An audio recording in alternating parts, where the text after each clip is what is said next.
Dans la maison, tu ranges les casseroles, les bols, les ustensiles, les verres, les tasses dans la cuisine. Tu ranges les shampoings, les brosses à dents, les savons, les serviettes, les peignes dans la salle de bain. Pourquoi? Parce que on range dans notre maison les objets qui ont des caractéristiques communes dans une pièce spécifique. Mais c'est la même chose qui se produit avec les classes de mots en français. On doit tout d'abord identifier les caractéristiques d'un mot pour ensuite connaître la classe à laquelle le mot appartient.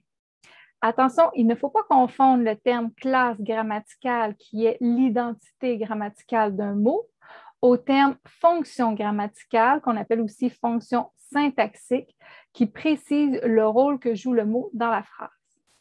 Je suis Andrea Girard, consultante pédagogique, et dans cette vidéo, on va découvrir ensemble les 9 classes de mots. Les 9 classes de mots se divisent en 2 grands groupes. Il y a le groupe des mots qui sont variables. Ça signifie que l'orthographe des mots varie selon le genre, le nombre et le temps de conjugaison. On y retrouve le nom, le déterminant, l'adjectif, le pronom et le verbe. Il y a aussi le groupe des mots qui sont invariables. L'orthographe des mots ne change jamais parce que les mots ne varient pas. Il y a l'adverbe, la préposition, la conjonction et l'interjection. Allons voir maintenant les classes de mots variables.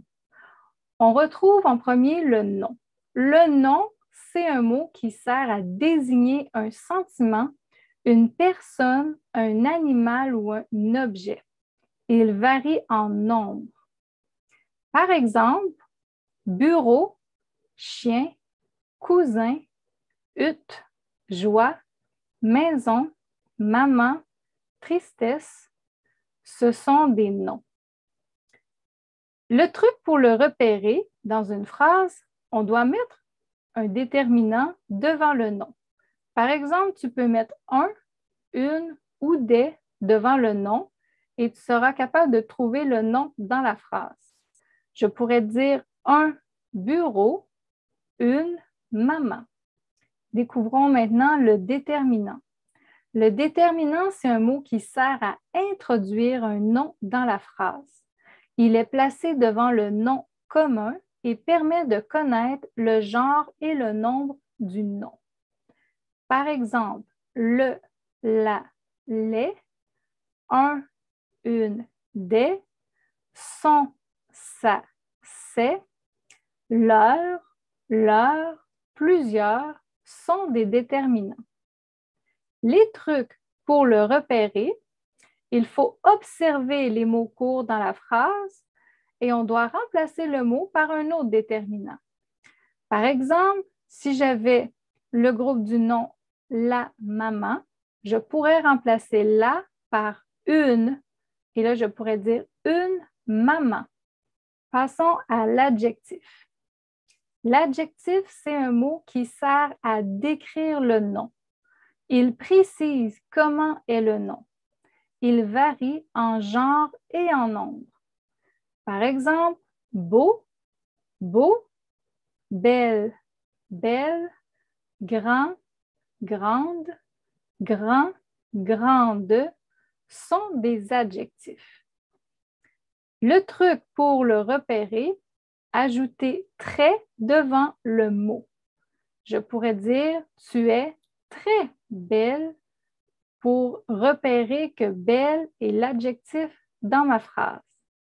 Une autre classe de mots variables est le pronom. Le pronom, c'est un mot qui sert à remplacer le nom ou le groupe du nom. Il permet d'éviter les répétitions. Par exemple, je, tu, il, elle, on, nous, vous, il, elle, moi, toi, le mien, le tien, celui-ci sont des pronoms. Et les trucs pour le repérer, il faut observer les mots courts dans la phrase et vérifier si le mot est placé devant le verbe. Parce que généralement, un pronom est placé devant le verbe. Bien sûr, il peut y avoir des exceptions. On va aller voir maintenant la dernière classe de mots variables qui est le verbe. Le verbe, c'est un mot qui sert à exprimer une action ou un état. Il varie selon la personne, le nombre et le temps de conjugaison.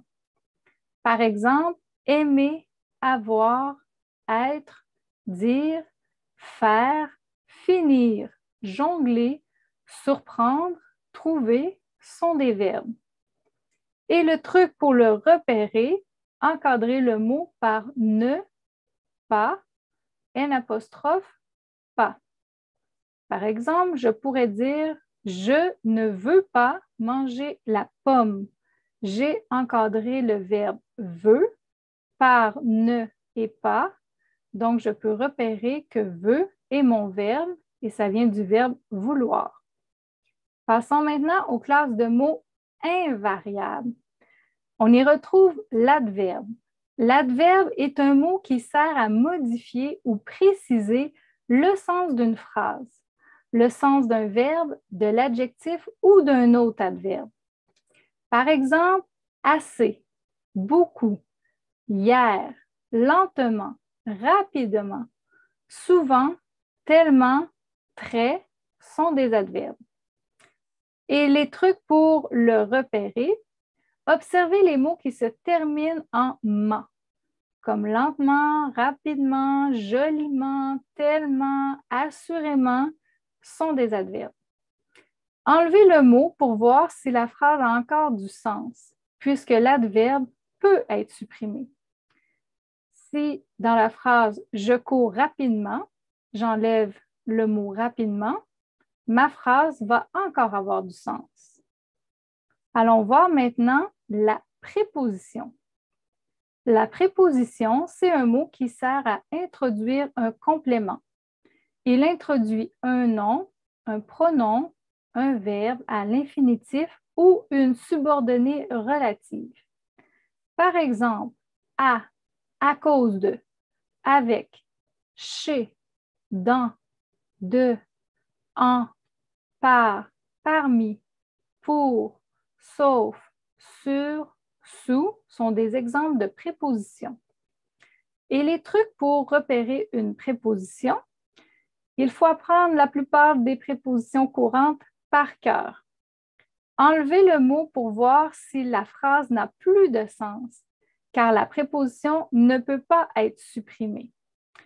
Alors, si dans la phrase je dis « je vais à l'école » et que j'enlève le mot « à », ma phrase n'aura plus de sens.